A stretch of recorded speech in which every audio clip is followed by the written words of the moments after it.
অভিমান ভুলে গেলেও অপমান ভুলে যাবেন না কখনো, কারণ অভিমান ভুল থেকে হয়, কিন্তু অপমান বেইমানির থেকে হয়।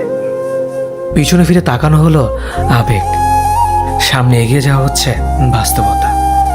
কারো সৌন্দর্যের প্রেমে পড়লে হয়তো তার থেকে বেটার পেলে ভুলে যাবে।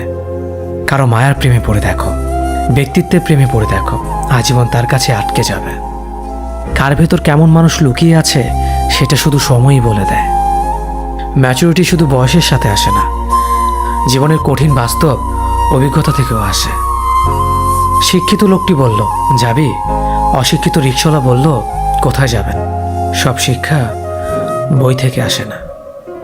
দূর থেকে তো সমস্ত সম্পর্কগুলোই মিষ্টি মনে হয়, কিন্তু কাছে গেলে বোঝা যায় অধিকাংশ সম্পর্কগুলোই বিষিয়ে গেছে।